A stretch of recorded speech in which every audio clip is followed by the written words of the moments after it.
অনূর্ধ্ব-20 চ্যাম্পিয়নশিপে বাংলাদেশের সকল ম্যাচের সময়সূচি ও বিস্তারিত জানতে আজকের ভিডিওটি শেষ পর্যন্ত দেখুন। বাংলাদেশের পুরুষ অনূর্ধ্ব-20 ফুটবল দল এই টুর্নামেন্টে অংশ নিতে যাচ্ছে। এই প্রতিযোগিতাকে সামনে রেখে বাংলাদেশের ফুটবল ফেডারেশন বাফুফে ইতিমধ্যে স্কোয়াড ঘোষণা করেছে। এই স্কোয়াডে গোলকিপার হিসেবে থাকছেন মোহাম্মদ ইসমাইল হোসেন মাহিন, এসপি রাফিজ, মোহাম্মদ নাহিদুল ইসলাম, রাজ চৌধুরী। ডিফেন্ডার হিসেবে থাকবেন ডেকল্যান সুলিভান, মোহাম্মদ ইউসুফ আলী, মোহাম্মদ মিঠুন চৌধুরী, মোহাম্মদ আব্দুল রিয়াদ ফাহিম, আশিকুর রহমান, মোহাম্মদ সিফাত শাহরিয়ার, সালাহ উদ্দিন শাহেদ, সানি দাস।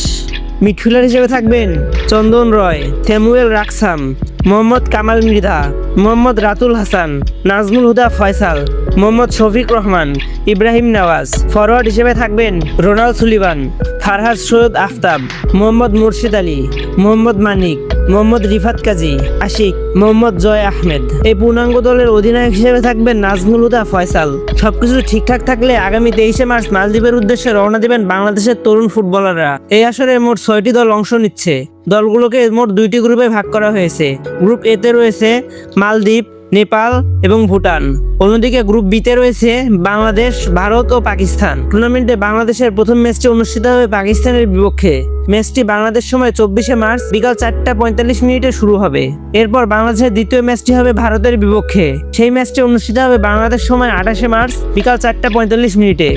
দুই গ্রুপ থেকে শীর্ষ 2 দল সেমিফাইনালে জায়গা করে নেবে। বাংলাদেশের জন্য একটি খুশির খবর হচ্ছে আমেরিকান প্রবাসী ফুটবলার রোমান সুলিভান ও ডিকলাইন সুলিভান এই ম্যাচে খেলবে। আপনার কি মনে হয় বাংলাদেশ কি গ্রুপ পর্ব পার করে সেমিফাইনালে উঠতে পারবে? আপনার গুরুত্বপূর্ণ মতামত অবশ্যই কমেন্ট করে জানাবেন। খেলাধুলা বিষয়ে নিত্য নতুন আপডেট পেতে চাইলে আমাদের চ্যানেলটি সাবস্ক্রাইব করে রাখুন।